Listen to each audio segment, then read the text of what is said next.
स्वागत है आपका वर्ल्ड जीके पर। आज इस वीडियो में हम पढ़ने वाले हैं मध्यकालीन इतिहास के अंतर्गत सैयद वंश और लोदी वंश के बारे में। सैयद वंश और लोदी वंश में जितने भी शासक हुए हैं उन सभी शासक के बारे में हम डिटेल से जानेंगे और लास्ट में हम प्रीवियस ईयर पेपर के प्रश्नों को भी सॉल्व करेंगे। तो आपको वीडियो को बिना स्किप किए लास्ट तक देखना है। इससे पहले अगर आपने मध्यकालीन इतिहास से संबंधित ये सभी वीडियोस नहीं देखी हैं तो इनको देखने के लिए आपको चैनल की प्लेलिस्ट में जाना है और वहां जाके आप ये सारी वीडियोस देख सकते हैं। तो चलिए वीडियो शुरू करते हैं। दिल्ली सल्तनत के अंतर्गत 1206 से 1526 तक के इतिहास का अध्ययन किया जाता है। इन 320 वर्षों के इतिहास में 5 वंशों ने शासन किया है। ये हैं गुलाम वंश, खिलजी वंश, तुगलक वंश। इन तीनों वंश के बारे में हम पहले ही पढ़ चुके हैं और आज हम देखने वाले हैं सैयद वंश और लोदी वंश के बारे में। तो सबसे पहले देखते हैं इसमें सैयद वंश के बारे में। इसके जो शासक हुए हैं वो देख लेते हैं। तो पहले है इसके खिज्र खां, इसके बाद आते हैं मुबारक शाह। फिर यहाँ पे खिज्र खां के 2 पुत्र होते हैं लेकिन सिर्फ एक पुत्र इनका शासक बनता है, मुबारक शाह। इसके बाद आते हैं इनके दूसरे पुत्र के बेटे मोहम्मद शाह और फिर मोहम्मद शाह के पुत्र शासक बनते हैं आलम शाह। तो ये इनके 4 महत्वपूर्ण शासक हैं जिन्हें आपको ध्यान रखना है। खिज्र खां, मुबारक शाह, मोहम्मद शाह, आलम शाह। एग्जाम में आपसे इनका क्रम भी बनाने के लिए दे दिया जाता है तो आपको ये क्रम भी ध्यान रखने हैं। तो सबसे पहले देखते हैं खिज्र खां के बारे में जिनका समय है 1414 से लेके 1421 ईस्वी के मध्य। खिज्र खां तैमूर लंग का सेनापति था। तैमूर के बारे में हम पहले की वीडियो में पढ़ चुके हैं। भारत से लौटते समय तैमूर लंग ने खिज्र खां को मुल्तान, लाहौर एवं दीपालपुर का शासक नियुक्त किया था। तो ये दिल्ली सल्तनत है। इस मैप में आप देख सकते हैं इस पश्चिमोत्तर क्षेत्र में यहाँ पे मुल्तान, लाहौर है। जब तैमूर इस तरफ अपने देश वापस लौट रहा था तो उसने इस क्षेत्र को खिज्र खां के हवाले करके चला गया था। 1413 ईस्वी में सरदारों ने दौलत खां को दिल्ली का सुल्तान चुना था। ये दिल्ली सल्तनत है, इसका सुल्तान बनाया गया था दौलत खां को, परंतु उसे खिज्र खां ने पराजित कर दिया था। 1414 ईस्वी में उसने दिल्ली पर अधिकार कर एक नए वंश सैयद वंश की नींव डाली थी। जब खिज्र खां यहाँ पर मुल्तान, लाहौर में शासन कर रहा था तो उसकी नजर दिल्ली की सल्तनत पर थी कि मैं यहाँ का शासक बनूं। वह यहाँ के शासक को पराजित करता है और दिल्ली सल्तनत पे अधिकार कर लेता है। खिज्र खां दिल्ली का स्वतंत्र शासक था लेकिन यह स्वयं को तैमूरियों का राज्यपाल मानता था, इसलिए नियमित रूप से तैमूर के पुत्र शाहरुख को कर भेजता रहता था। इसने सुल्तान की उपाधि न धारण करके अपने को रैयत-ए-आला की उपाधि से ही खुश रखा।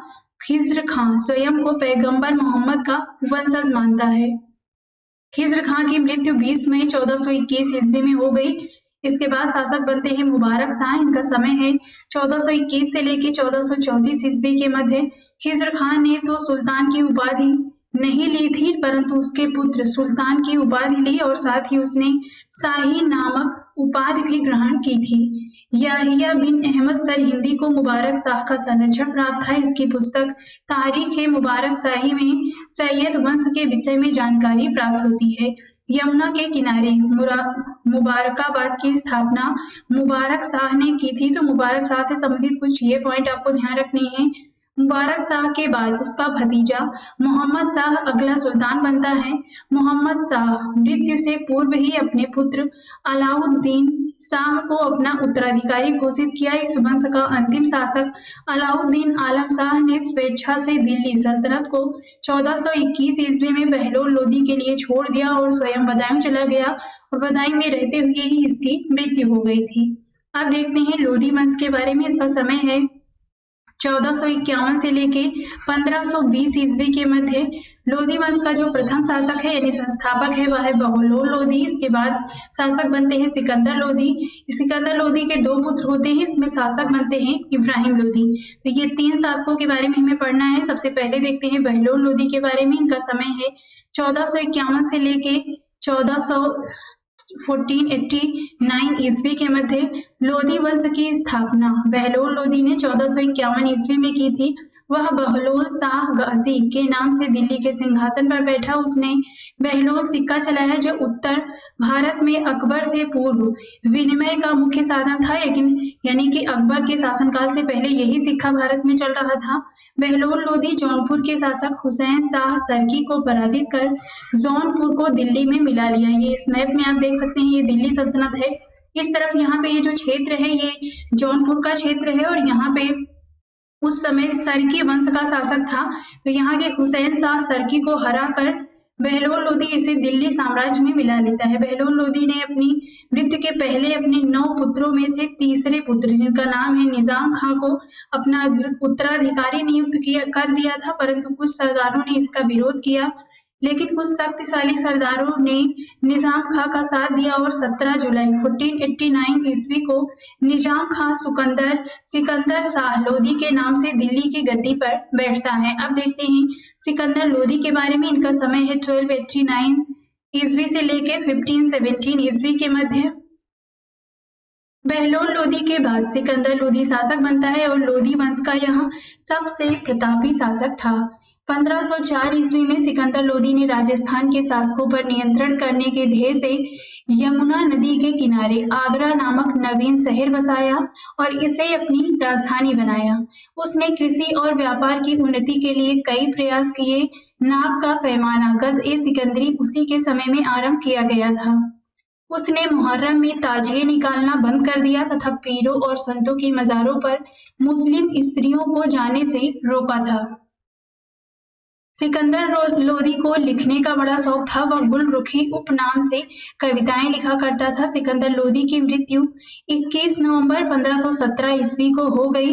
इसी दिन उसका पुत्र इब्राहिम शाह की उपाधि से आगरा के सिंहासन पर बैठता है। तो अब देखते हैं इब्राहिम लोदी के बारे में। इनका समय है 1517 से लेकर 1526 ईस्वी के मध्य, यानी पानीपत के प्रथम युद्ध तक इसका शासन चलता है।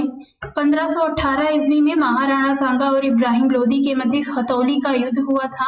इस युद्ध में इब्राहिम लोदी पराजित हुआ था। बाबर को भारत पर आक्रमण के लिए निमंत्रण पंजाब के शासक दौलत खान एवं इब्राहिम लोदी के चाचा आलम खान ने दिया था। पानीपत का प्रथम युद्ध 21 अप्रैल 1526 ईस्वी को बाबर और इब्राहिम लोदी के मध्य हुआ था। बाबर के योग्य सेनापतित्व, श्रेष्ठ युद्ध नीति और तोप खाने के कारण इब्राहिम लोदी की युद्ध में पराजय हुई और युद्ध स्थल पर ही वह मारा गया और भारत में बाबर ने मुगल साम्राज्य की स्थापना कर दी थी।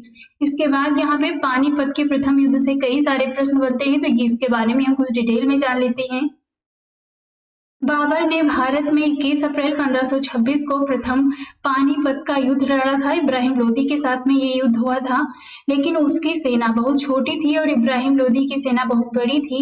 बाबर ने युद्ध में तोपों का प्रयोग किया और भारत में पहली बार तोपों का प्रयोग हुआ था। इसके प्रमुख तोपची थे, ये थे अली और मुस्तफा। इसने युद्ध में तुगलमा पद्धति का प्रयोग किया और इसी तुगलमा पद्धति और तोपों के प्रयोग से छोटी सेना होने के बावजूद भी इसने इब्राहिम लोदी की विशाल सेना को पराजित कर दिया था। इब्राहिम लोदी युद्ध में मारा गया और वह दिल्ली सल्तनत का आखिरी शासक होने के साथ ऐसा पहला शासक था जो दिल्ली सल्तनत का सुल्तान भी बना, जो युद्ध में मारा गया था। दिल्ली सल्तनत का संपूर्ण खात्मा हो जाता है इस युद्ध के साथ ही और मुगल शासकों का दौर शुरू हो जाता है। इस चित्र में आप देख सकते हैं, ये लोधी साम्राज्य का मैप है जो कितना विस्तारित है। लाहौर, दिल्ली, ग्वालियर, इस तरफ जौनपुर पर भी इन्होंने कब्जा कर लिया था। तो ये लोधी डायनेस्टी है, आपको मैप में भी ध्यान रखना है। ये 1400 AD का मैप है। इस तरफ दिल्ली सल्तनत यहाँ पे है, यहाँ पे सरकी का शासन है। उसके बाद में सरकी को दिल्ली सल्तनत में मिला लिया जाता है। तो ये मैप आपको ध्यान में रखना है। इसी के साथ इस समय दक्षिण भारत में विजयनगर साम्राज्य, बहमनी साम्राज्य था, जो हम नेक्स्ट वीडियो में पढ़ने वाले हैं। अब देखते हैं प्रीवियस ईयर पेपर के प्रश्नों को। सैयद वंश का अंतिम शासक कौन था? तो ये था अलाउद्दीन आलम शाह, ऑप्शन ए सही है। सैयद वंश का संस्थापक खिज्र खां किसका सेनापति था? तो ये था तैमूर लंग का, ऑप्शन ए सही होगा इसमें। सैयद वंश ने किस वंश को समाप्त कर दिल्ली का प्रशासन प्राप्त किया था? तो ये था तुगलक वंश, ऑप्शन ए सही है। सैयद वंश का संस्थापक कौन था? तो ये थे खिज्र खां, ऑप्शन डी सही है। सैयद वंश का अंत किस वर्ष हुआ था? तो ये हुआ था 1451 में, ऑप्शन ए सही होगा इसमें। किस सैयद वंशी शासक के शासनकाल में भटिंडा तथा दोआब में विद्रोह हुआ था? तो ये थे मुबारक शाह, ऑप्शन डी सही होगा। नेक्स्ट है लोधी वंश का संस्थापक कौन था? तो ये थे बहलोल लोधी, ऑप्शन ए सही है। किसने गुलरुखी उपनाम से अपनी कविताओं की रचना की? तो ये थे सिकंदर लोधी, ऑप्शन बी सही है। किसने आगरा की स्थापना की थी? सिकंदर लोधी ने किया था, ऑप्शन ए सही होगा। गज ए सिकंदरी का प्रचलन किसने करवाया था? तो ये करवाया था सिकंदर लोधी ने, ऑप्शन बी सही है। पानीपत का प्रथम युद्ध निम्न में से किस वर्ष हुआ था? तो ये हुआ था 1526 ईस्वी में, बाबर और इब्राहिम लोधी के मध्य हुआ था। इसमें इब्राहिम लोधी की पराजय हुई थी और इसके बाद ही भारत पे मुगल वंश की स्थापना हो जाती है। मेवाड़ के महाराणा सांगा ने इब्राहिम लोधी को किस युद्ध में परास्त किया था? तो ये युद्ध था खतौली का युद्ध, ऑप्शन यहाँ पे बी सही होगा। तो आज इस वीडियो में बस इतना ही, और ऐसी वीडियो देखने के लिए हमारे चैनल को लाइक शेयर और सब्सक्राइब भी करते रहिए।